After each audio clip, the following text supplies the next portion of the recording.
Welcome to Jerry's World Podcast with your host, Dr. Jerry B. Shannon, a faith coach, author, business owner, and founder of the annual I Am That Woman Summit.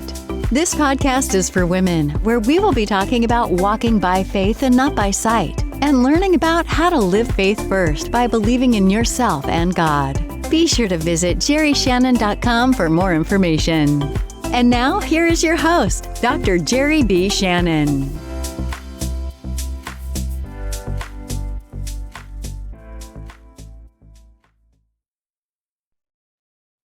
Hello, world. This is Dr. Jerry B. coming to you again in my office, real office.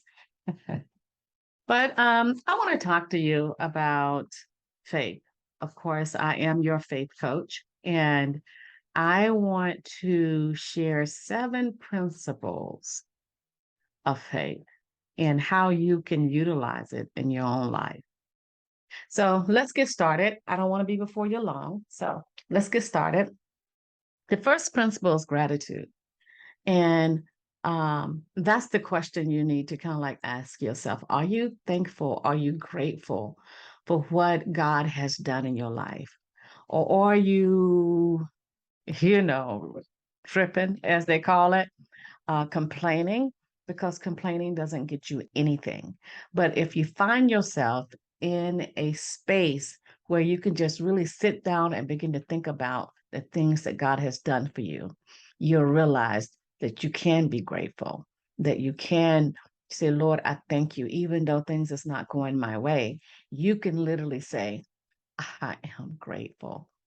I'm better today than I was yesterday. When you start speaking those positive things in your life, trust me, things start to happen.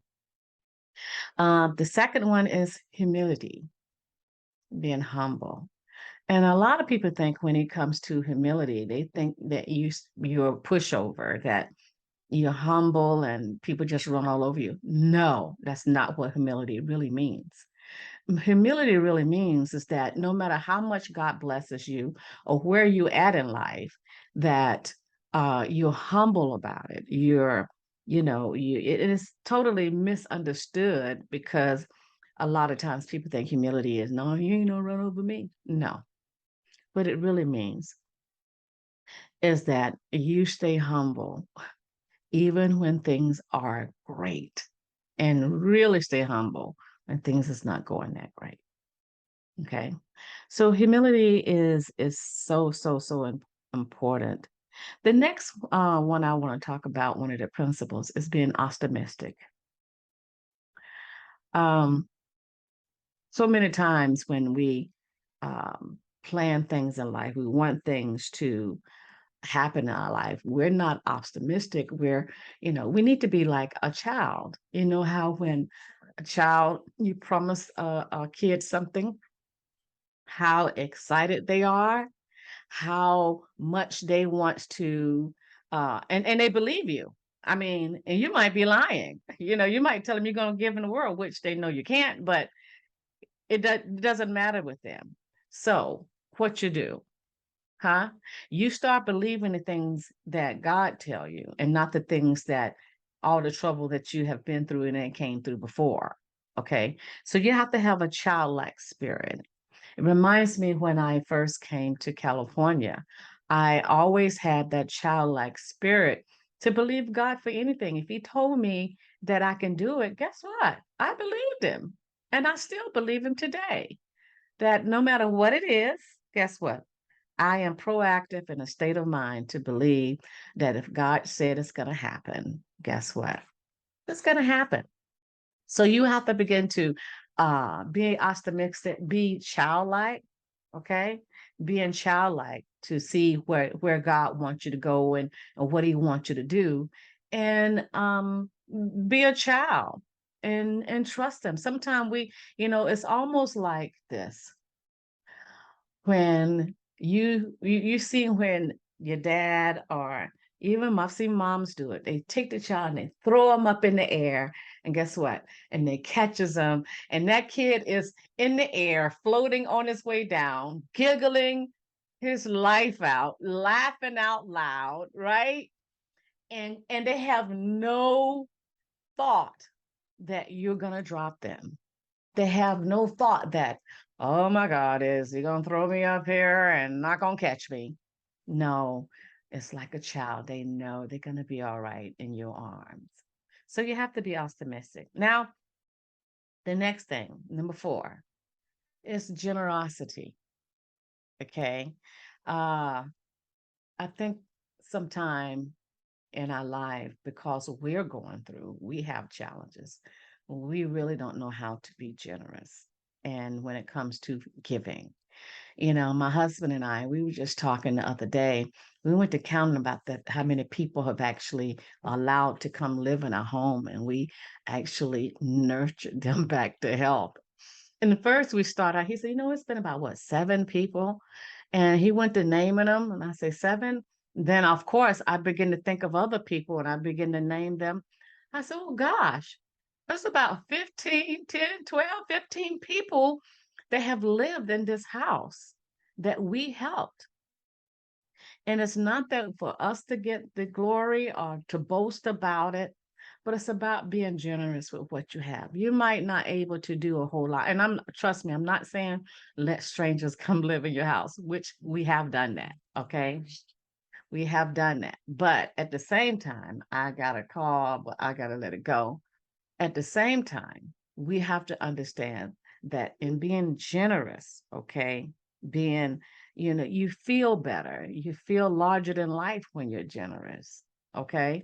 You feel more engaged. You feel with purpose when you're able to help somebody else and not be all about yourselves.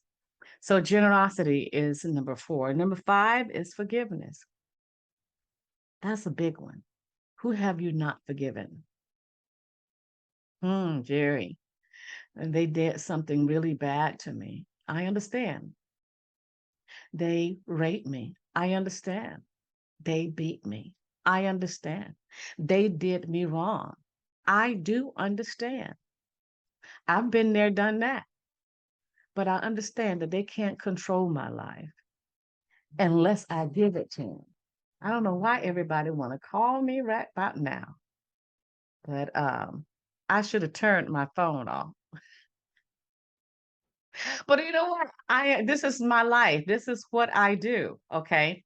So I'm live, I'm authentic. Hey, things happen. I'm a busy person. I am a businesswoman. Okay. I have several businesses. I mentor people. So I'm a pastor. You just never know with my phone. So you're getting the real deal here in my office. Again, real office. Okay. So but let's go back to forgiveness. When you learn how to forgive, you release those things that's really holding you back. When you don't forgive, they're in control of your life. I say that again. When you don't forgive, they are in control of your life. The person that you don't want to forgive. Because why? You constantly hold it on to that, which cause you to what? Get angry. Um, and you think about it, you get depressed, all kinds of things going through your mind when you don't forgive. The Father said, forgive your brother so I can forgive you. So you have to learn how to forgive, just like we want God to forgive us. Because guess what? We're not perfect, and we're still not perfect, even though we're his children. We're still not perfect. We're not living this perfect life. I think when we start living this perfect life, it's time to go on to heaven. You got no more time here. So forgive. Okay. Now the 6th one is be intentional. Principle of intention. There's an old saying that say, if you don't know where you're going, any road will lead you there. Right? Because you don't know where you're going. Okay. You don't know where you're supposed to be, where God wants you to be. So when you do things, be intentional about it. Where you're going, what's your purpose in life? Not and I've seen it happen so many times. And I've been guilty because I'll look at other people and say, oh, I can do that. I can do that. Oh, I could do that. and not realizing that this gift that God gave me is good enough. Okay. And no matter how I may sound, no matter how I may look, I'm a Southern girl. Sometimes my words just don't come out right. But you know what? I'm doing what God called me to do. And that's what you need to do. You need to be intentional about where you're going and what you're going to do. If you don't know where you're going, it's time to pray. It's time to get before the Lord and say, you know what? I don't know what I'm doing. I don't know what I'm doing. I don't know where I'm going. I just know nothing. So you want to be intentional about your life and not just living your life. And then the last one I got written down here is expectation. What are you expecting God to do? Hmm? What are you expecting God to do in your life? I'm like a little kid. I'm at the point now in my life. I'm just so excited. With this phone, I can't believe everybody want to call me right about now. But I know that's why God had me do this because there's so many interruptions, but I refuse to stop because I want you to get this. I don't want to just stop and say and start all over because guess what? This is my life. It might happen again. Yes, I can turn the phone off. Yes, I can turn the alarms off. I can do all these things, but I'm coming to you real. This is real life. What are you expecting God to do in your life? That's the question. I expect something every single day. Every morning I wake up, I'll lay there and just think about the goodness of God and where He got me at today. And then I turn on my little Christian channels and I listen to that for a while and talk to the Lord for a little bit. And I'm always like, what's going to happen today? Because I don't know. I don't know what's going to happen. So I move into this day and I wake up in this day with the expectation that something great is getting ready to happen. Some door is getting ready to open. A move of God is getting ready to happen. Why? Because I'm in expectation every moment of my life. Every moment. And you know what? God have given me some awesome surprises. Really, some awesome surprises. So, what are you expecting God to do? So, in this talk, I guess you want to call it talk, I'm going to go over these one more time. The principle of gratitude, the principle of humility, the principle of being optimistic, the principle of being generous, the principle of forgiveness, okay? The principle of being intentional, and the principle of expectations.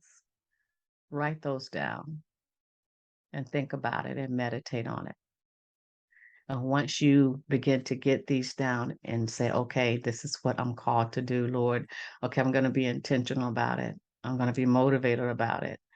I'm not going to let whatever it is get in the way of what you call me to do. Because trust me, even for me to start these videos, I've been having a